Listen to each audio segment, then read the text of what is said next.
Grabe yung mga ganapan sa lakas ng buhos ng ulan sa oras na tanghalian. Grabe. So kung nakita niyo yung mga short video na yon, di basta-basta ang experience kung tutusin.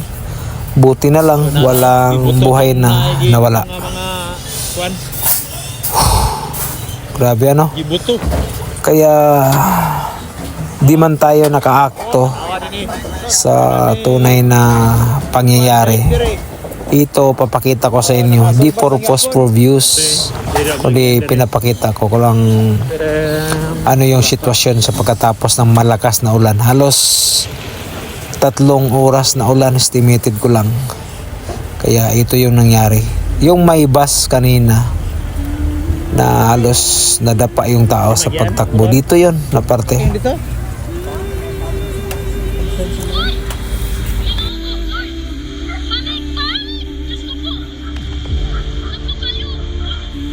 Sa ilang dekada ang dumating. So naulit naman ito pangyayari. At buti na din ay walang mga buhay na nawala. At kung mayroon mang na-damage na salanta ay bahay lang. At saka dito, tignan nyo yung kalsada. Para nang nagmistulang sapa.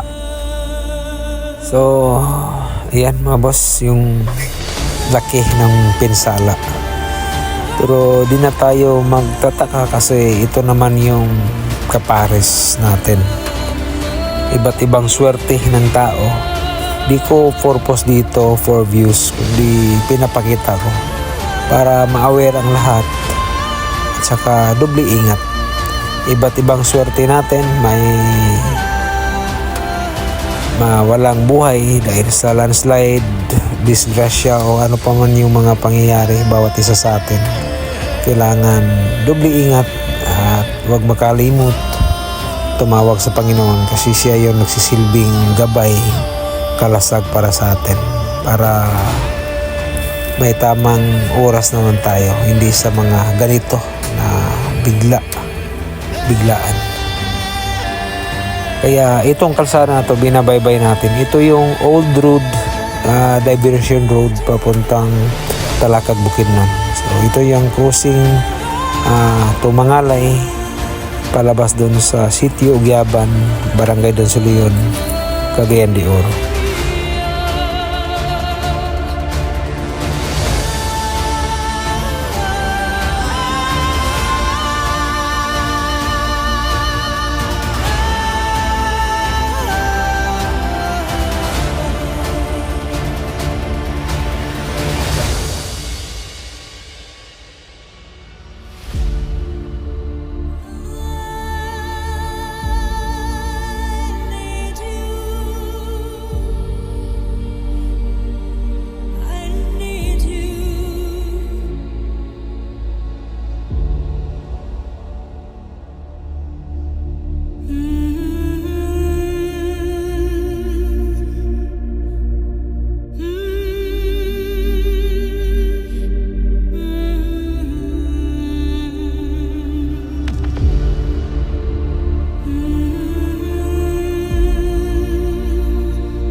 Ano yung sitwasyon sa mga karong sikbit sa mga lugar mga boss? Ano siya diversion road Mangalay to Mabuaya. So dire na sa sikan update na to. Ano siya mo main road.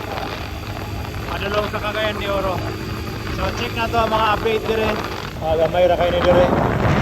Nagano yung pahiyom. Oh, dire po.